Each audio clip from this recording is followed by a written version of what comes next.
Hello, everybody, and welcome to your daily episode or daily dose of the Grief Let's Talk About It podcast. You guys know how we do it. We drop daily episodes so you guys can be educated, find resources, and also develop some tools to help you guys get through your grieving process. Today, we have a really amazing guest for you guys. Now, before I do bring him up here, if this is your first time tuning in, do me a favor. Go to my YouTube channel, hit that subscribe button, hit that bell notification so you can be notified every time that we drop a new episode. But also, before I bring on my next guest, I would like to say that this is for educational purposes only. And we welcome to the show. So without further ado, I'm going to bring on my next guest. You guys help me welcome Dr. Connelly to the show. Dr. Connelly, hi. Tony, just call me John, and hello to you. It's wonderful to be with you. All right. Well, I appreciate that. You know, I love the doctor. I was like, oh, I got a doctor. It makes me excited. It really makes me excited. But no, John, it is. Thank you for joining me today. I've heard a lot about you. We've talked briefly, and I tell you what, that background that you have there is just truly amazing. I love that. Where did you get that from? Well, I've generally got a green screen, Tony, but because I'm on your show instead of you on mine, my green screen doesn't work. So I get that out of the way. And these are just some fold-up room dividers. Okay. That, protect you from having to see the rest of my room. I love it already. I love it. And you would very much appreciate that they were up. You know what?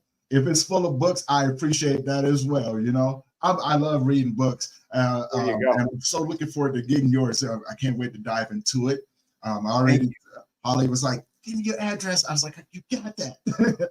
So now before we start, tell people who you are, where you're from, and about the work that you do. Sure. I developed a process that is called rapid resolution therapy, and it's a very different way of creating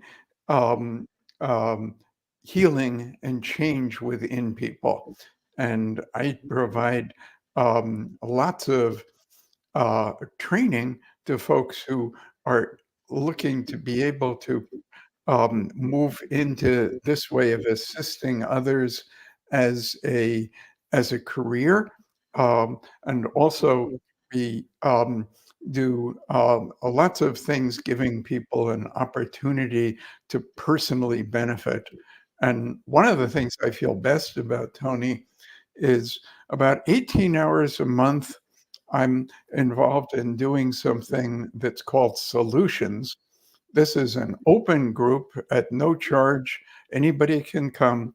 And in that group, people just wave at me, and then that person and I will address whatever issue they bring to the table. We look to do something that will cause things to significantly improve in that person's life quickly. We get to work with quite a few people during that. There are 3-hour segments 6 times a month. But what's really exciting is I'm hearing from people who I didn't get to personally interact with, telling us that they're noticing significant changes, shifts, and improvements in their lives by applying the perspective that they're learning being there. So I knew when I got involved in this that I didn't want to be involved in creating something that would only serve the wealthy. And I wanted to serve everybody who has an interest. And I'm excited that now we're worldwide, and we offer a significant amount of service for people at no charge. So there's no money block in the way of people addressing things and getting better. I love that. I love that, because we're always looking for ways of healing, right? And serving those neglected communities, you know, and that's the reason why doing the work in grief and things like that. I'm working with men We work with men in underserved communities, the Hispanics, the African American, all kinds, right? No matter where you are, if you in one of those communities, we actually come to your community and advocate for you, right? And get those men out there and go, hey, look, you're not by yourself. Come on, and we do the same. We don't. I don't charge anything for my services. When I put these groups out, develop programs, etc. It's like we're on the same team, Tony.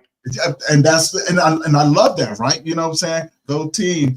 I love that because it always seems as I know a couple of grief coaches or so-called grief experts, and they primarily focus on the rich and the wealthy, which I understand. We all have to eat these days, but it's as if they just forget where they come from sometimes.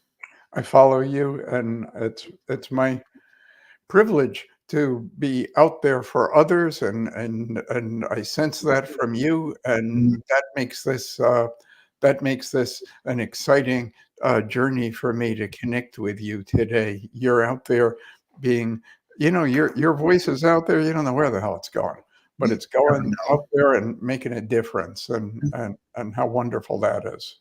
Oh man, it's the greatest feeling in the world. I always tell individuals, and I connect with so many individuals like myself that are out there doing some amazing things. And I always make it a point to showcase them and highlight them. Because in my world, it's never about me, right?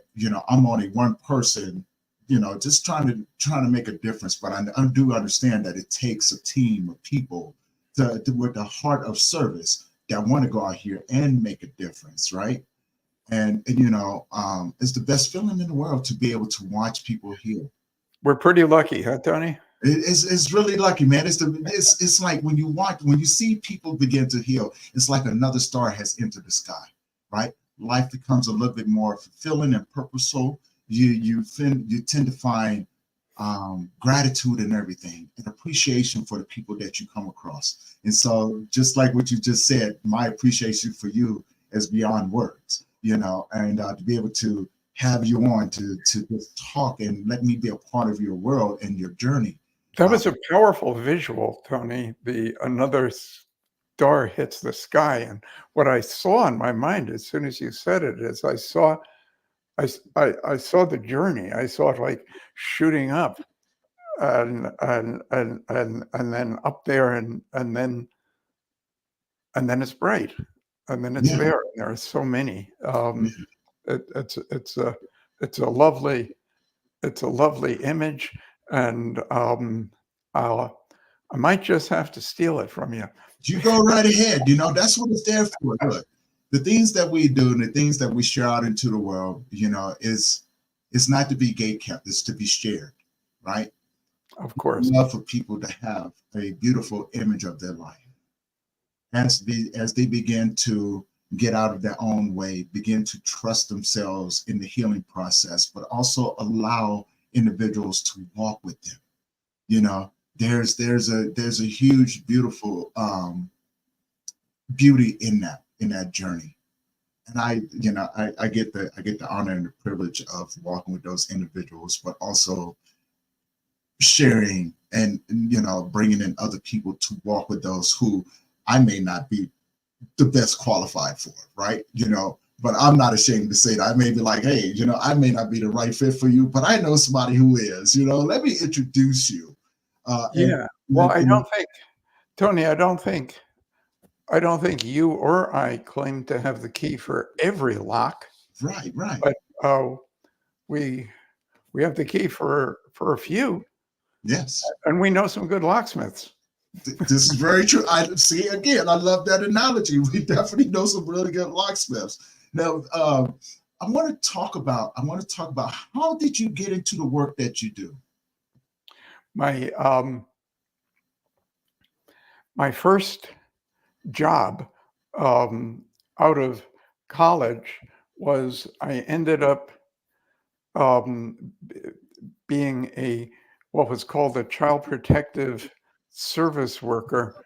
That meant that the job was that if there was an allegation that a child was being maltreated or abused, um, it would it would I would get that allegation. It was my job to go knock on the door, um, and have the conversation and say, "Hey, this has been alleged, and what's going on, and I want to get together with you and see what we can do to assist," which sometimes meant just taking a baby and running for both of our lives, um, to um, to a place of safety. But the interest was if we could cause the family the child was in to be okay as a place to live. That was the first resort. I did that for a number of years, and then I went from there to a program where I was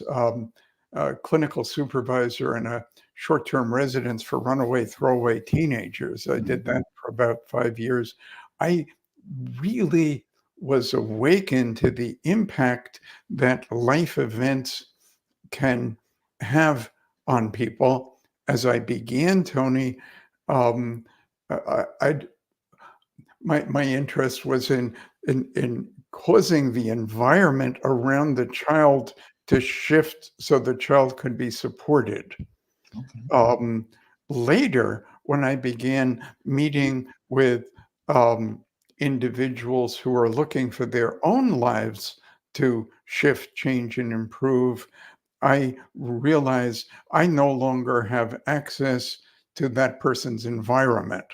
Mm. um, if she tells me that her father has been mean to her, I don't go and have talks with her father. She's 30 years old and she's not expecting me to do that.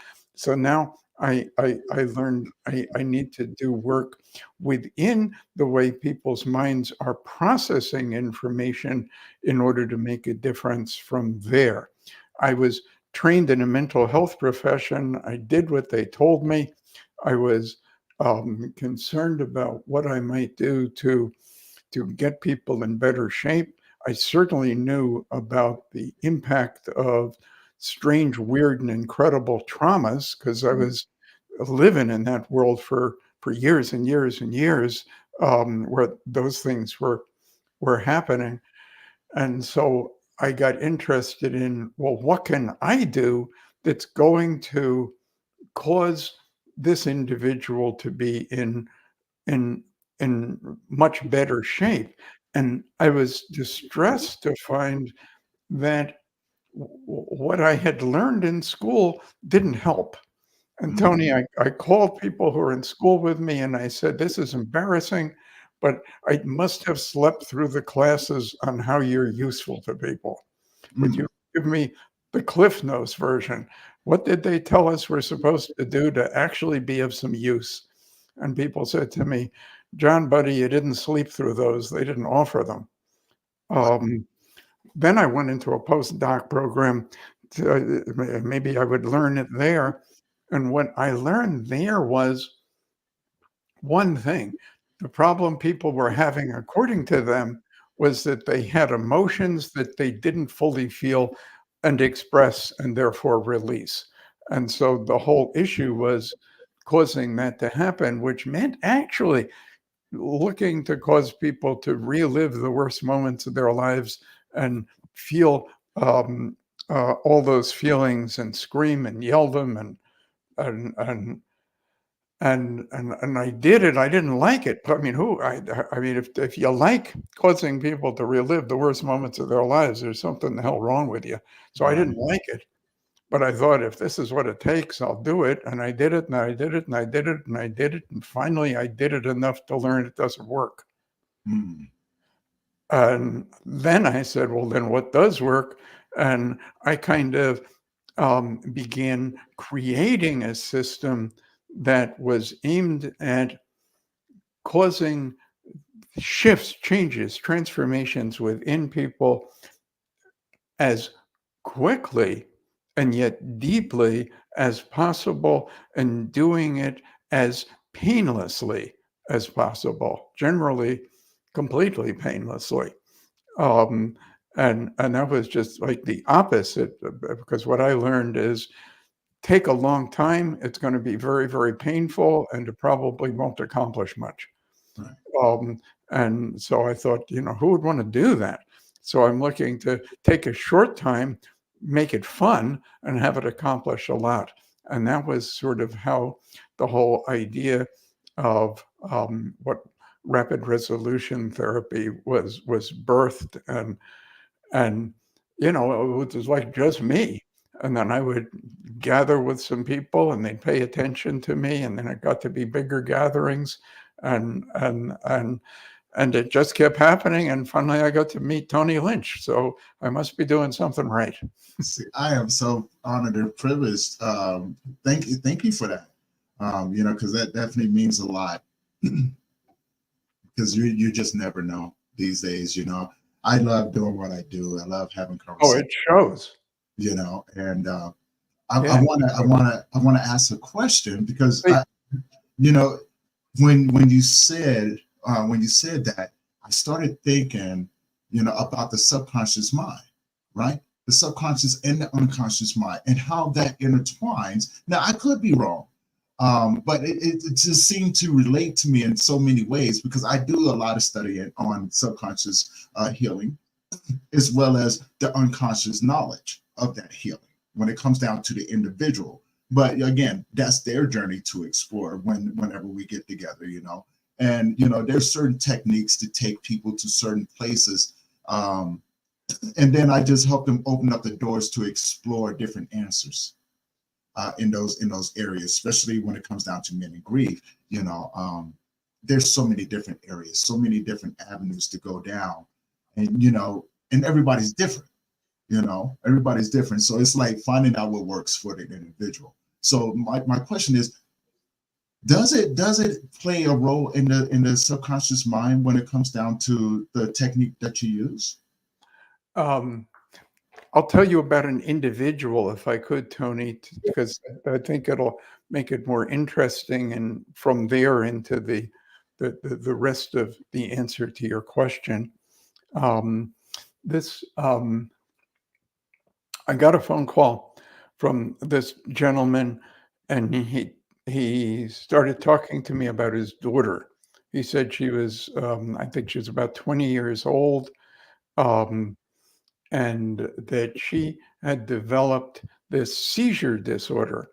Uh, Mm, and and the result was this young lady um, would need a three-pronged cane to walk, even though she had no physical disability, but the seizures would happen like 5 times a day. mhm, Um, she had to wear a helmet because during the seizure she'd smash her head into things. Um, and he told me she'd been seen numerous health and mental health professionals. She had been getting extensive treatment from the world-renowned Mayo Clinic with both medical doctors and psychologists, and yet these seizures just continued. She was on all these meds. It was a mess. Um, and I just didn't even know whether to. Well, it turned out I did see her. It was daunting, but I did see her and was able to um, clear some things up. Um, and I know this doesn't sound like I'm thinking about your question, but I'm going to get right to no, it. no, no. It's Um, you're totally fine. she she she never had another seizure, and she did a TED talk. And the TED Talk is called "The Healing Power of Words."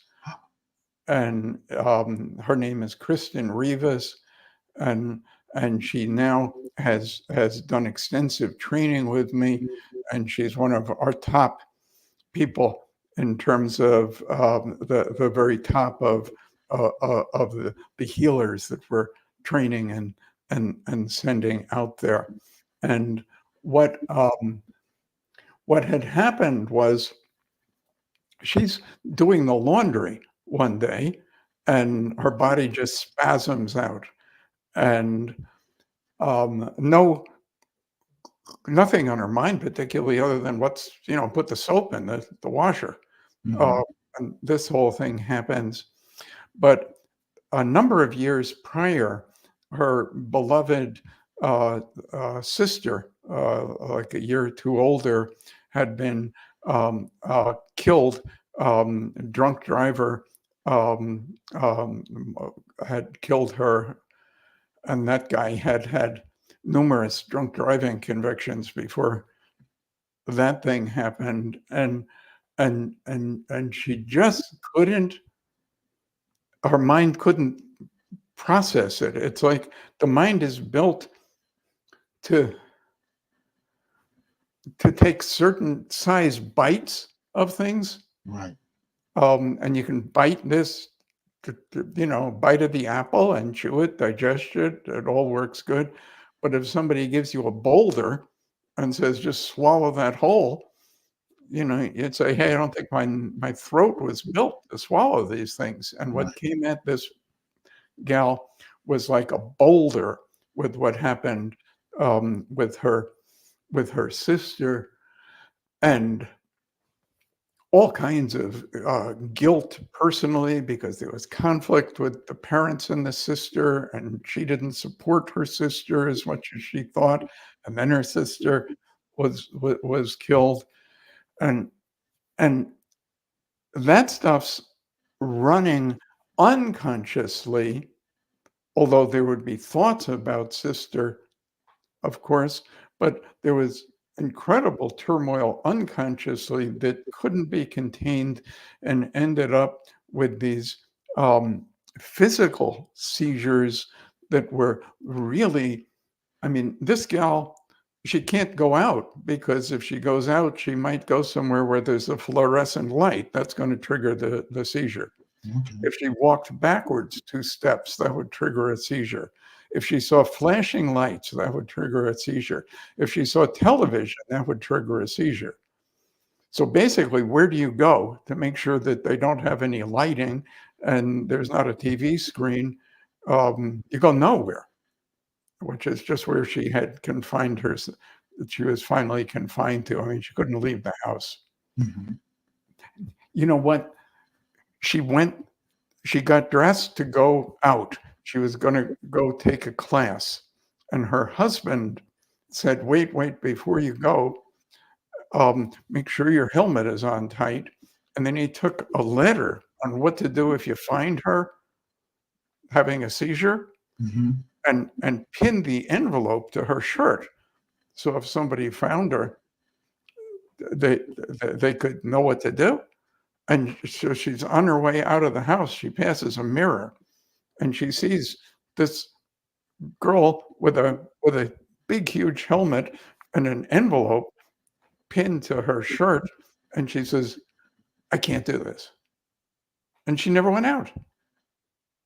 And she never went out after that, until finally her dad drove her all the way to see me. She was in a different state. We got together and made it happen.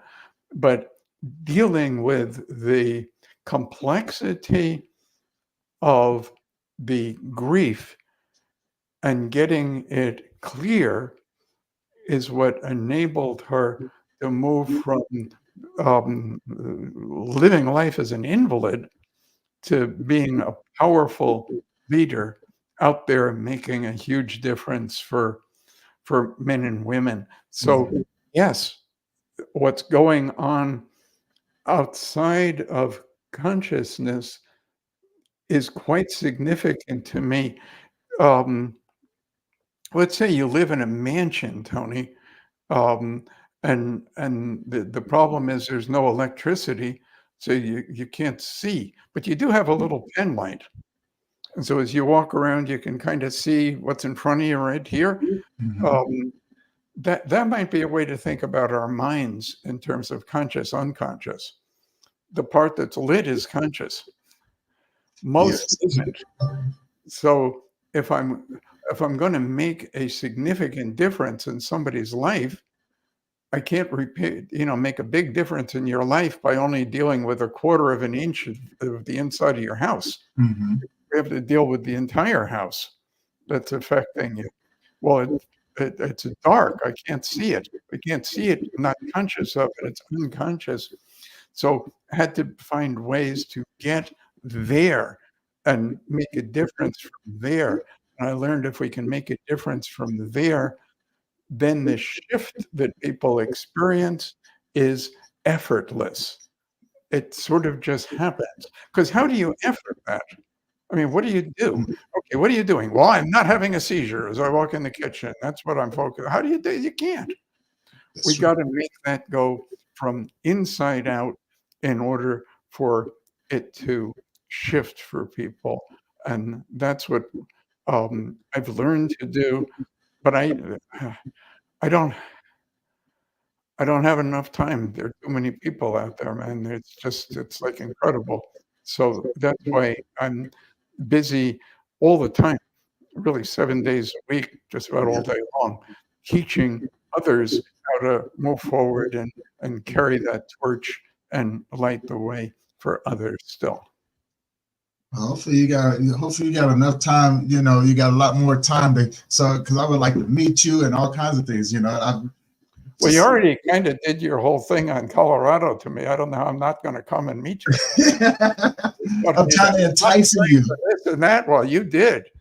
Yeah, I'm I'm just eager. trying. I'm kind of really just enticing you, to see where it goes. Because if I could get you out here, or I could come out to come see you. That's definitely will be on my bucket list. Well, I think it'll Because happen. I have a goal I think it's going to to meet happen, Tony. everybody that I've worked with before, and still work with, to go around because we live in a virtual age, and there's nothing else like coming down and sitting down with the individual just to be in the presence of that individual. And I hold everybody in my heart and with care, and it's just like with amazement, right? Because I'm like a child in this world. It's like, oh That's man. a beautiful attitude, and it just shows. And uh, for years we were just meeting virtually, and Yeah. now I'm doing trainings live again, in addition to the virtual one. And a bunch of people who have known each other, like on the screen, like you and I know each other now, Uh-huh. finally are in a room, and everybody's saying the same thing. Oh my God, you have legs.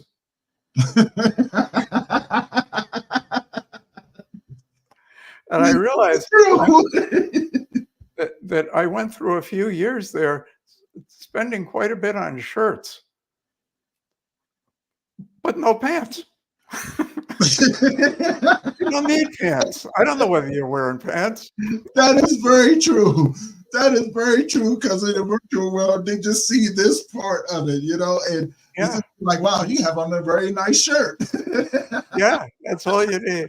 So I would like to ascertain if the rumor that you actually have legs is true, and hope we get together and or we Oh can yeah, see that. we're Uh, gonna make it happen. We're and definitely that gonna you're make it even happen. three-dimensional. That would be good too. This very, Three-dimensional with connection legs. and that connection.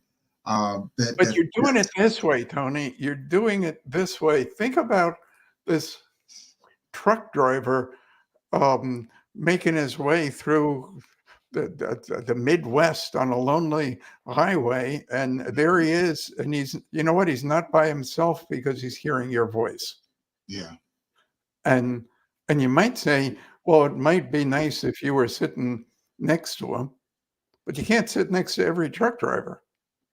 But you can do this. yeah, And it's pretty damn good because we can see people go through amazing transformations all over a Zoom call. very Um, true. so it's just incredible. So I, I, when it comes to grief, and I know that's what your interest is in making a difference in, and I so feel good about that because what a what a huge and extremely painful issue that is. And I started um, looking at the books that were out on grief, and and what I found was that all of them seemed to have a very similar theme, and the theme was that you have a right to be miserable. Um, um, and that the more miserable you are, well, that's the more loving you are. Um, so um, so don't let anybody interfere with your right to be feeling bad. And I thought, you know what? I am not interested in protecting your right to be miserable. I'm this. I mean, that's no credential in my world. I don't. I don't respect that as something to circle around. I Right. see it as something to destroy. So I have no respect for misery. And hence I have no respect for grief. And so the title of the book that I wrote is significantly controversial and sort of the opposite of every other book, because every other book is grief is love and you have a right to it and feel it deeply and don't let anybody hurry you. And my book is titled Grief is Not Sacred, because if it's sacred and you run into it, what are you supposed to do? I think bow, or if not, fall to your knees. And I'm not interested in falling to my knees in front of somebody's pain. I'm interested, I can see where there's clarity and divinity within people. Happy to be on my knees if it was interested, but it doesn't. It wants me standing up. Mm. Their divinity does not want me kneeling. Um, so I'm not approaching this thing in the way that it's being approached. The way it's being approached primarily out there in the world is that grief is something that is stuck there inside of him, and if you want to give him a hand, help him get it out of him. And the way to Right. get it out of him is to deeply feel it and then express it, and perhaps in a loving atmosphere. And Yes. and and that's not what I'm doing. What I'm doing is looking into what is the mechanism that's going on unconsciously, Okay. causing this kind of suffering, and how can I interrupt it and destroy it? So he goes from um, from pain to joy. Um, and as I began to learn to do that, Tony, I learned that there were all kinds of things in the way. And one of the things in the way was that people were being taught that their pain honors the loved person. And if if it's if it really matters to me to honor who I love, and I believe that my suffering is what I do to honor it, then I'm willing to suffer and to remain suffering so that I can be honoring. Mm. But I don't think the people that we love who have passed on are delighting in our suffering. So the whole notion that this person that loves me, that I love, who's transformed and I can't find their body like I used to, that person would feel honored by me feeling awful, Mm. endlessly awful, that makes no sense to me. My Yeah. great grandmother, my grandmother, my mother, who I can connect with now, are not looking for me to feel miserable so they can feel loved. And instead, they would love me to thrive and to remove misery from others. So for me to be able to get it out of the way destroy it, kill it. I had to first decide it wasn't sacred. That's that's that's the title of the book that I wrote, and I did everything I touch is super controversial, but this one has really been controversial.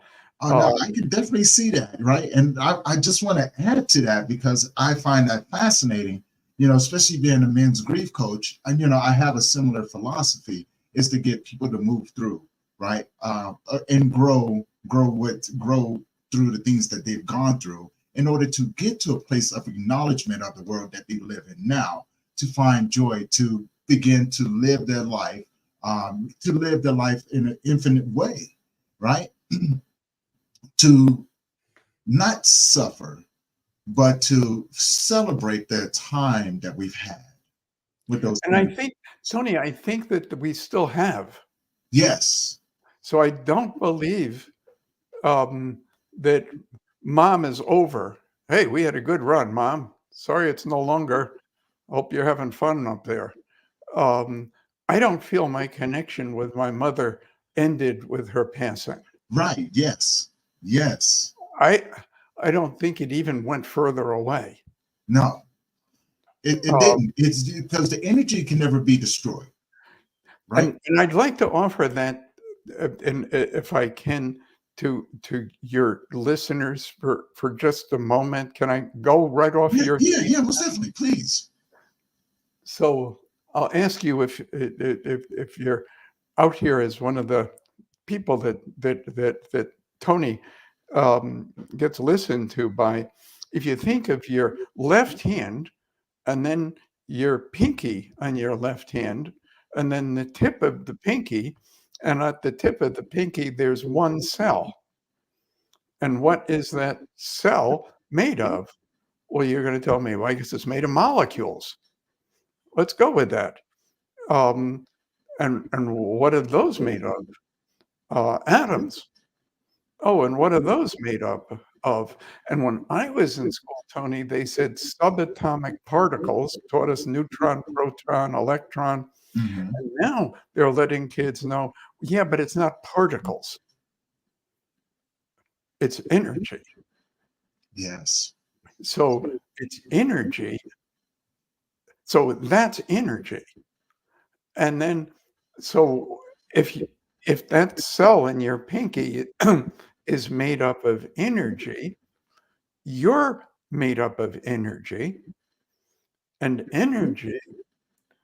I mean, the first thing you learn in science is energy can't be destroyed. You said it just a few moments ago. You said it before me. So Hmm. if your energy, the energy can appear different. Hey, this little boy comes up to you, Tony, and he says, Mr. Tony, one thing becomes another thing, and then that thing is gone. And you say, what?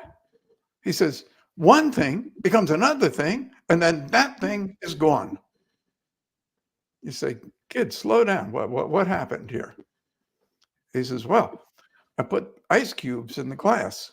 I put the glass on my windowsill. I checked it. There wasn't any ice in it anymore. It was water. The ice became water. One Hmm. thing became something else. So you know what I did? I left it there. And I checked again. There wasn't any water in the glass. So don't you understand, Mr. Tony? One thing becomes another thing, and then that thing vanishes. And you say to him, you say, son, let me suggest to you that H2O is H2O. And when you got ice, you got H2O. When you got water, you got H2O. And so one thing didn't become another thing, although I agree with you, it looks different. Hmm. It feels different, but it's H2O. And he says, yeah, and then it's gone.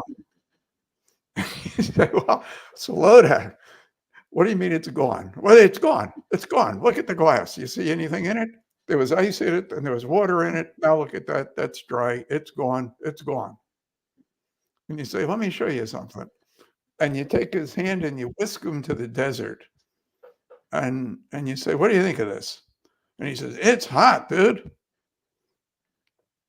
And it's dry. Ugh, I don't think I can even spit. It's so dry." And you say, "Yeah, well, check this out." And you take his hand, and next you're at the equator. And you say, "How you doing?" He says, "Oh, it's still hot, but it even feels hotter. I feel so muggy." And then he laughs and he says, "That's what my grandmother used to say. It's not the heat, it's the humidity. That's what I feel here." And you say to him, "Well, what the heck is humidity?" And he says, "Don't you understand? It's like when there's moisture." "Where? You mean in the river?" "No, humidity isn't moisture in a river." "Well, where is it?" "Well, it's here." "Well, I don't see it." "Well, it's here." "Oh, okay, I agree with you, kid. It is here." And he says, "You tricked me." What do you mean I tricked you?" "Well, I just told you it was here. You were trying to tell me it was here, and I didn't believe you because I kept saying it was gone. But it's not gone. Nothing's gone. Nothing is gone. If it's not, so it seems gone. Yeah. Well, you know what else it seems like? It seems like the water's gone, but that doesn't mean it is gone. Right. So our senses are useful, but they're not um, perfect. And so it's not a good idea to trust them. Mhm. If I tell you I trust myself, I better not be trusting my eyes or my ears, because what I'm seeing and hearing, I don't think is accurate. I look at the earth, it looks like it's still and flat. It sure doesn't look like I'm on some spinning ball. I don't feel that. I don't see that. I don't hear that. I don't smell that, but I know that. Mhm. Um, so I think when it comes to people transitioning, that's the last place for us to be relying on our senses, because our senses would tell us that one thing became another thing and that thing disappeared. And Right. that's not what happened. What happens is the people that are loving me, even if they're no longer hanging out in their bodies. They got their body no longer became such a desirable place to be, but they weren't their body anyway. You trade in your car, you might feel affectionate toward the car, but you don't think there's no more you. Very true. I Very think true. it's the same way. We can think of it the same way in terms of one's body. And Mhm. and and so here on with the wonderful platform you're providing, I can share some of that sort of intellectually, philosophically with your wonderful listeners. But what my job is, as I'm meeting with people, is to share what I'm sharing with you from maybe outside in, Mhm. inside out, so that that individual experiences it. Um, One of the things, though, that we have to do to get people okay is to get it to be okay to be okay. And it's not okay to be okay for most people who are grieving. Right. Yes. And if it's not okay to be okay, don't hold your breath for it happening. So we got to get it okay. And the reason it's not okay often is because people believe their grief is a, is a statement about their love. And we hear that all the time. I think Queen Elizabeth said that prior to her passing, and other people said it then about her. And grief is a statement of love. If we think of it that way, then we can't stop grieving because we don't want to stop loving. Mm. Um, but I can tell you this: I met with a gal way early in my career, but I won't forget it. It's got to be 50 years ago at this point. And This gal was married, and when she talked about her husband, she talked about him consistently with such hatred and contempt that it would. I mean, I'm just starting out there in my career, and I'm listening to this, and I'm like, whoa, this is like such a heavy fog of hatred. I didn't even like breathing it in. I mean, I can still hear her voice. She would say, "He disgusts me." That's her in a good mood. Uh, Oof. anyway, this fella dies. Tony, I have never seen such agony in a person. Mm. So if grief is about love, there wasn't any love there. Right. There sure as hell was plenty of grief. Then I had a friend, his, his name's Michael. This guy loves his wife so much that she walks in the room, and they've been married for 40 years. She walks in the room, his eyes dilate, his skin color changes, he's breathing differently. I mean, she's over on the other side of the room. I want to yell out, "You guys, like, get a room. We get into privacy. Good Lord." I mean, across the room, I feel like I'm in between them under the covers. Tony, she passed. I was terrified to meet him. Because what can I say? This guy is going to be like so devastated because she means so much. I'm afraid, but I have to, and I do. And I said to him, "Man, how you doing?" And he says, "Fantastic, dude." I want to say, "I'm sorry, did you get the memo that your wife is dead?" Like 2 days ago. I mean, what are you jumping in for joy about here? How you? But I mean, it didn't say that. Right. I'm just like, what the hell is going on with this guy? I said, "You seem quite joyful." He said, "Why wouldn't I be?" I said, "Well, what's making you so happy?" He said, "I'm boring." I said, "It makes you happy that you're boring?" He says, No, I'm boring because it's the same old thing making me happy. My wife. How could I not be happy? And she's right here with me. And I know she always will be. So I just celebrate. Mm. Oh, pretty high level dude. I mean, and I thought, how do I get what this guy's got? Because it isn't that he gave up love, that's for sure. Right.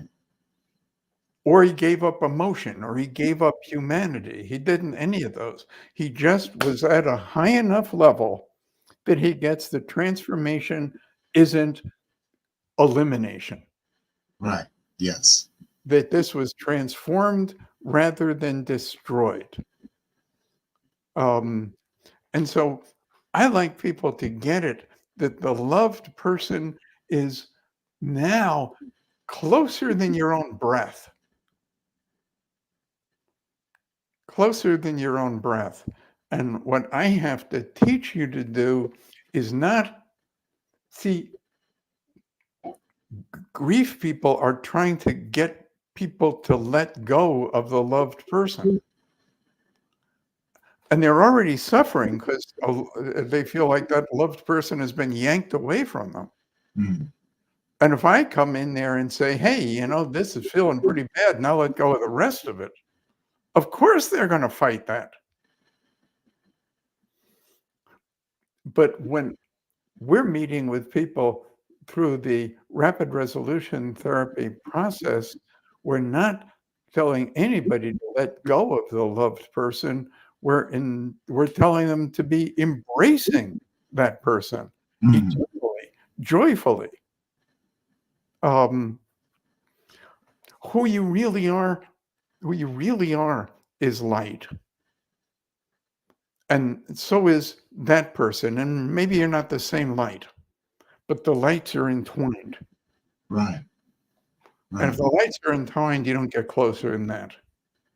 So you remember when we was talking before we went live, and I made that statement. So it kind of goes well. It not kind of. It goes along with what you just said right there. When we walk with those in grief, it's because we've done a lot of work, right? And what I mean by that, I'm going to use myself as an example. Please. Within a 10-year time period, when my son was born, I lost my dad, my younger brother, then I lost my son, then I lost my mother within a 10-year time period. And I knew nothing about grief. I knew nothing about dealing with, the past traumas or anything like that. So it did take me a little bit of time, but it took me going to a place, a very dark place where I almost took my life. And I lost everything. I lost everything. Goodness. You look at me now, I have a smile on my face. I'm always in a good place, right? I love life to the fullest. It I shows. agree with what you said. It's not letting go, it's understanding to transition, understanding that energy is there. The body is gone, yeah, but I appreciate the time that I have with these individuals as much as it hurt me, right? Because it left me back in the world where I was alone again. But then I began to see life from a different perspective, from allowing my subconscious mind to take me to its limit, and then understanding, unlocking my unconscious mind and going further in. Now, when it came back to me, I began to see life in a different way. And like I said, as we heal, right? As we begin to heal, it's like another star is being added to the sky. I love that. I see that every time you say it. What's your son's name? His name was Jake. It still is. Yep. His name is Jake. I just celebrated his 9-year anniversary on Father's Day. Yeah. So I would give you, and you know so much already, but I would just give you this little tweak if I could, my friend, Yes. that don't past tense him. Understood. Yes. Yeah. He's so there. And the energy, not that he has an independence, his light is not all yours, but Right. there's a place that they intersect, Tony, and you don't get closer than that. And that closeness is forever. And it's not almost as good. It's not half as good. It's there. There's no difference. Right. Air is, you know, after it's evaporated, it's not that, well, it's all right, but it's not as good as water. Water's all right, but ice is where it's at. No, it's all the same thing. Mm-hmm. you know. Yeah. So it's not that he's not as good, and it's not that you're not as close. And the love and the energy and the vibrancy is there, and wow, I see his wisdom and his clarity. It's very exciting for him to be some of what's fueling you. I know it's a combination of things, right? Um, because it allowed me to find me. It allowed me to dig deeper inside of who I am and find purpose in this world. And that's what fuels my acts of service, right? Because I finally found something that has nothing to do with me. Because I developed some skills, I developed some tools. I didn't have anyone to walk with me. I've had bits and pieces of people walking with me. And and that's when I began to realize, like, hey, this is so much deeper than me. How can I develop a view on life in its depthness and allow myself to become a student so I can then help those who may not see, like you said before, may not see the full picture of everything that's been going on, and be able to walk with them and sharing little bits and pieces of that knowledge with them till they can develop, as I would like to say, develop their own set of strengths, right? I'm just sharing a little bit of me, but Yeah. that little bit of me came from the love that I have every day in the world. My family still walks with me. They still talk with me. They still guide me because Lord knows, I may make some bad decisions and may not know everything or every path of every thing that I do. Right. So I learned to trust. And what I mean by that, I learned to trust in the things I didn't see.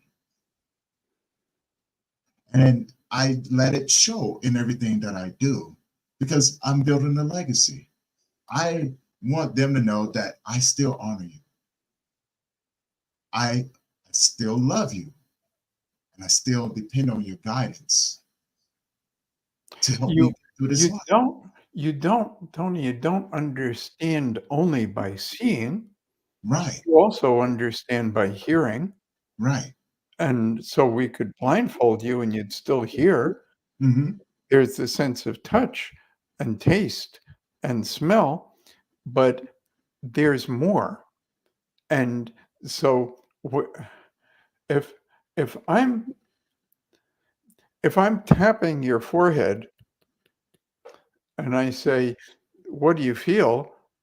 and you say, "I feel tapping on my forehead." And I say, "Is that because you trust it?" You would say, maybe, "John, I don't have to trust it. I freaking feel it. You keep hitting my forehead." It's not a trust thing. There's nothing I have to do. There's nothing other than it's there. I experience it. Hmm. That's where I'm looking to get folks with a connection with their own essence and the essence of those they love so that it doesn't even require trust any more than when I listen to a symphony, I trust that there's music. I Hmm. don't trust it, I just hear it. And so I'm looking to connect people so they can really hear, experience fully, no trust necessary, the person that they continue to love and be loved by. Um, and that means getting conflict out of the way. It means getting guilt out of the way. It Hmm. means getting resentment out of the way. People are often just experiencing so much anger at all kinds of other Right, people and right. all kinds of things. And this doctor didn't do this, and the hospital didn't do that, and the brother didn't do this, and I feel terribly guilty because I wasn't even there at the moment that he passed, and I should have been, but I didn't leave early enough for the airport, or and then the pilot got sick, and the pilot shouldn't have gotten sick, and he's a bastard, and the airline should have more pilots, and blah blah blah, and it goes out for all kinds of blame myself, blame everybody else. Can't Got to get that thing gone, and we can do that from inside out. Hmm. The problem is people are told things like, "You gotta let that go," as if they were consciously carrying it. Hmm. If I'm holding a baseball bat and you say, "John, let it go," I can do that. But if I'm angry and you say, "John, let it go," how do you let that go? Uh, If I have a bruise on my face and you say, "Why don't you let it go?" I don't know what that means, but we can go from inside out and cause that transformation. So we're not just saying to people, um, feel it, heal it, let it go. We're in there um, being transformative. And Hmm. it's a thrill to me to be um, having the honor of teaching others to do that. Right. And that's the thing that I do that, well, I guess I love these two things best. I love doing it and I love teaching how to do it.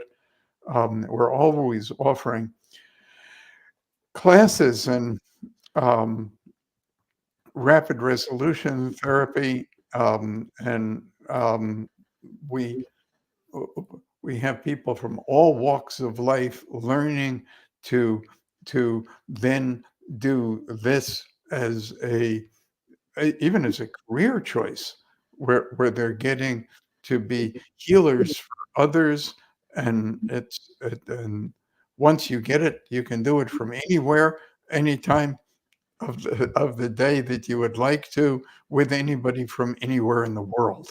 Right. Um, and I can't imagine what would make life better than that. I'm so grateful that I get that, and I'm so grateful that I get to get others there. And I find that I find it amazing, very interesting, and like it.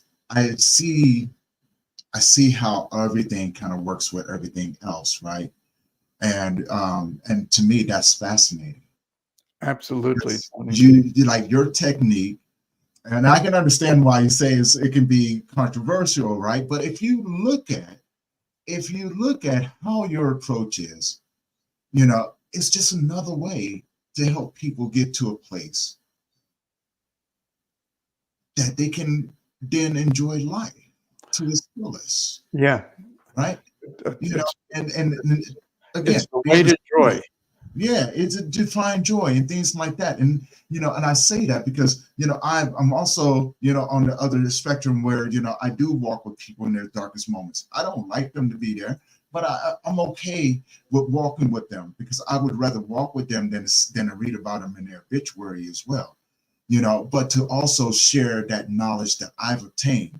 Sometimes you may get that little pushback. It's just learning how to pivot with those different individuals to get them to a place to where life isn't so heavy. They can Yeah, begin to look at life and, as you said, not to live in the past, but to enjoy the present.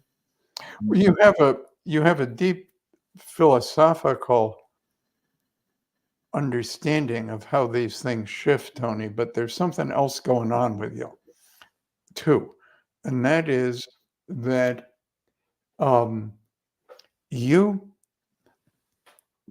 you can you've been where it is to have terrible darkness and suffering. You've been where it is to experience enlightenment and joy. Um, and so you've traveled through both. I think of a whale. It's what the heck is it? It looks like a fish, and it swims around with fish, and then breathes air, and you do that. You've been there, and then there, and then there, and and you have something else going for you that I noticed within a moment of meeting you, and that is that you have this charismatic magnetism. And so you might be sharing ideas, and I bet the ideas you share are helpful, but I don't think that's what's doing the most work. I don't think your philosophy is really doing the heavy lifting. I think what you've got is the ability to connect with people where they are, and then you ascend and they come with you because you've got them magnetized. And you bring them right up from darkness into light by just being willing to go into the cave, and then you just ascend, but you've got this guy's hand and he's going up there with you, and then you go um, and do it again. And I think, you know, what you're doing is throwing the stars into the sky. I appreciate that. I guess I never really looked at it that way, but you did. Well, I Um, hope not, bring because some- then you'd be some weird mystic with a tail, no, no, no. and I I wouldn't never look trust at it you that no way. bit. I always, when I first started this work, um, I just wanted to serve other people, and I realized that I got to the top of my mountain and there was nobody around, and it was very lonely. And I said, and I would look down and I see all of these people down there that were doing some amazing things. And I said, you know what? I'm gonna go back down. And then, I'm gonna come back up and learn some more things because I'm putting everything that I need, up here at the top. So when I get up there, I can do even more. Right. And so the last time I came down, I said, you know what? I'm not going back up until I can build a platform to help others come and get to where they need to be. right, in this world, to do great things. Because again, I want to see them shine. I want to see them on the front lines and helping those who need us the most. And and realizing that it's never about me. Let me go down here and maybe I can give them a little something. And it's like, let me pour into your cup and you can pour into mine. There's that. We're not taking from each other, but we're giving everything that we can to everyone that we encounter, those who need what we carry the most. And so, that brings me great joy.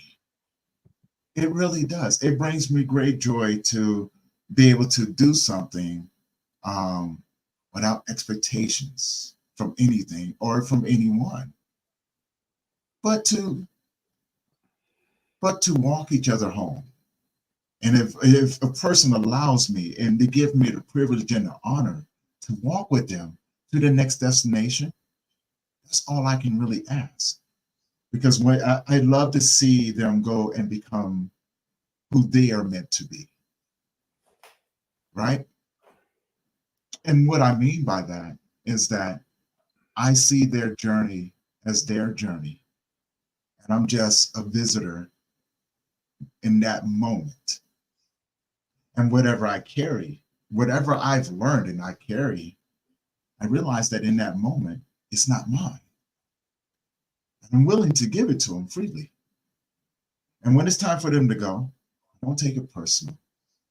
It's not to be taken personal, but I go, I'm excited to see and hear the story of the rest of your journey as you become who you're supposed to be. And I go on about my way until I'm needed again. Because, I mean, there's no greater feeling in the world than to see people become who they're supposed to be in this world.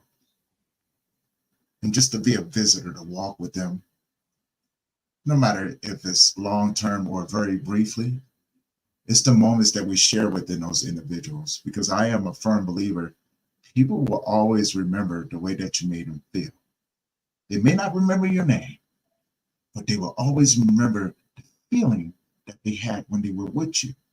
And I want them to feel as if they are loved, that someone cares.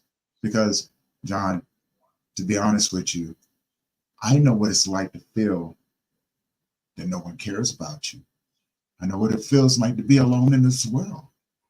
Feel as if everything that you touch turns to crap or shit because life will beat you down. But now here's the truth about it.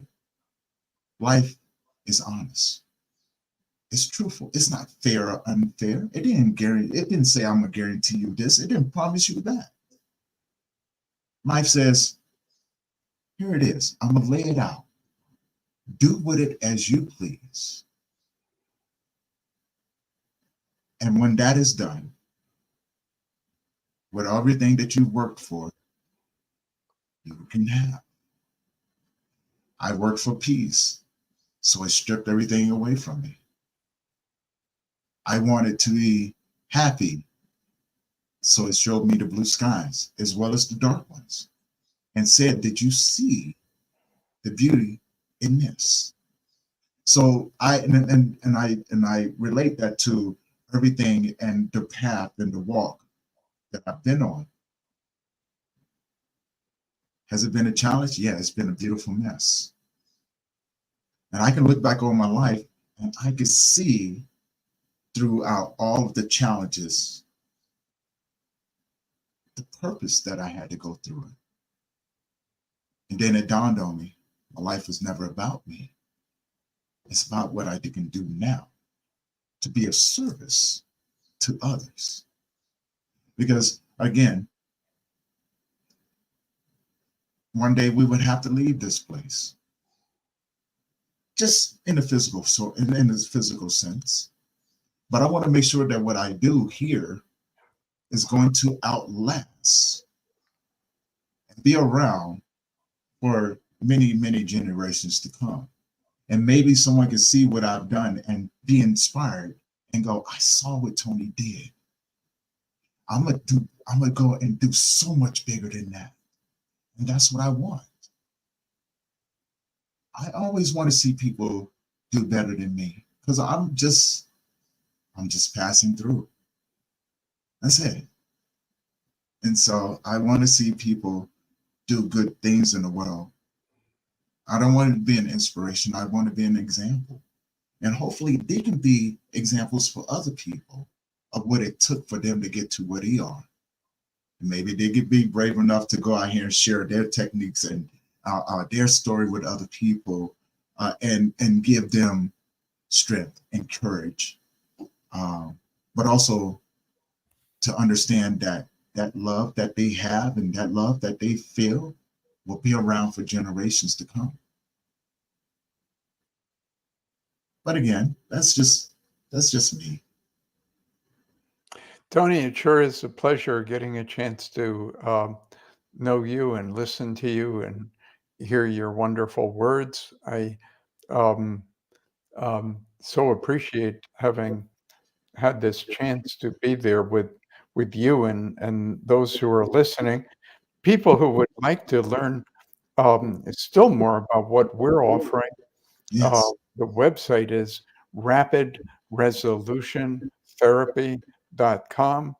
Go there to jump into the solutions program that I was talking about, or to explore things um, in terms of training within this process, or in order to connect with somebody who could individually assist with things, because we have some really highly trained people that are there and ready to assist others.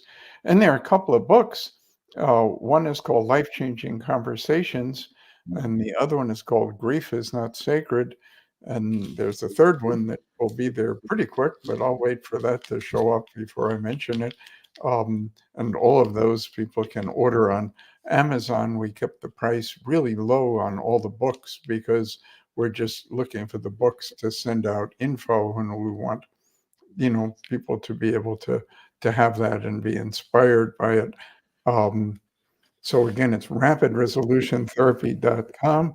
And um, I so appreciate your assistance in getting the word out, and I'm thrilled that I had a chance to get to see you, Tony, and be part of your mission. I appreciate that. And I appreciate you being on the show today.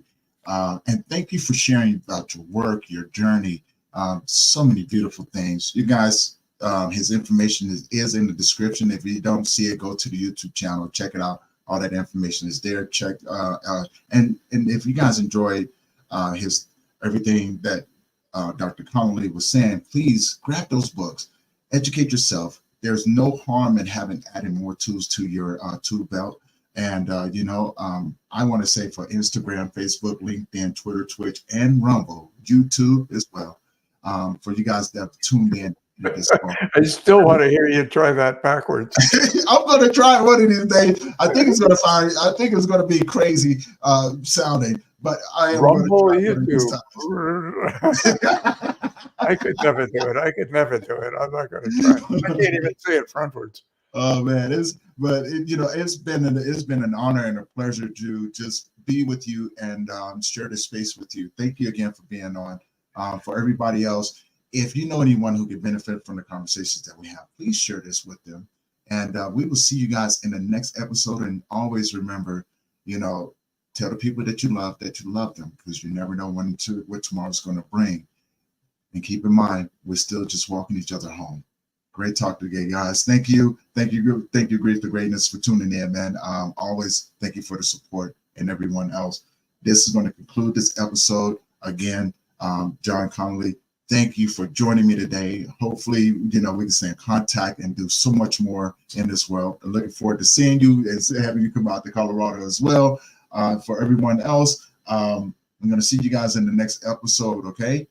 So you guys have a great day. Enjoy the weather. And remember, make memories with those and keep smiles on your face. You guys have a great day.